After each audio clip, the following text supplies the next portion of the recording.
Alright, hello everyone. Here we are back for a master tournament and just setting up my bag here for hole number 1.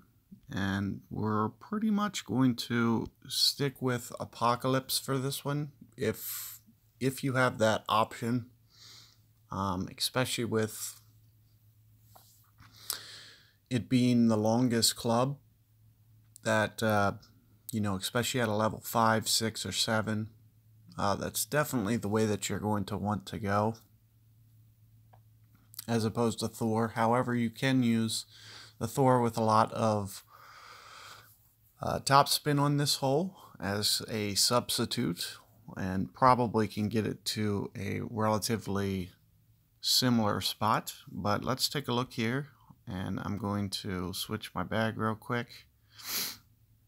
12.1, of course we're going to be going max.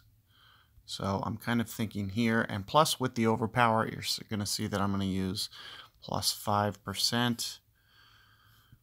And that's about 10 rings. So here you'll see that, I'm definitely going to blast this as hard as I can. And we're also going to go right around 10 rings here with some curl to kind of counter that wind effect. So you can see I'm using probably right around half. Didn't quite hit my perfect, but let's see how this turns out, see if I can hold this fairway or not. You do want to try to keep it a little bit away from the edge, which you can see that I was trying my best to do, which was to make sure that I wasn't landing in that rough on the left-hand side. And of course, you want to try to get this up here as far as possible. So with a 7, with a 6, you'll want to probably add that extra top spin.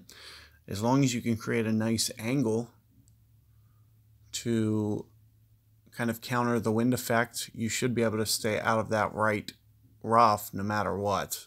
It'll just be about kind of your perfect ball timing and making sure that you have a pretty good line on top. So let's go here.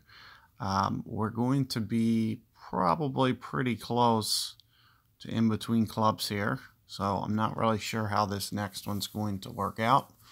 But I would assume we're going to be very close to max club here. What I'll usually do on this hole, if you've ever seen the elevation, it's really not elevated. In fact, this is a very good view. You can see it's very flat, and especially with the new wind tool that we have here for the Golf Clash notebook, one of the things that I was kind of stressing to people was if it doesn't seem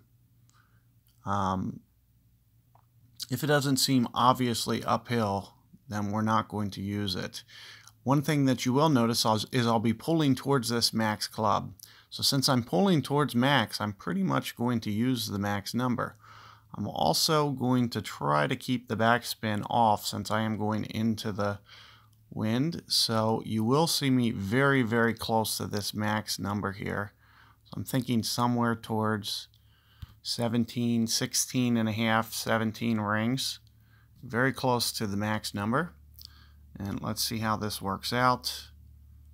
You can see it's coming in here. And I gave it a really good run. Might just need just a little bit more wind effect. But you can see that it is a very nice adjustment there.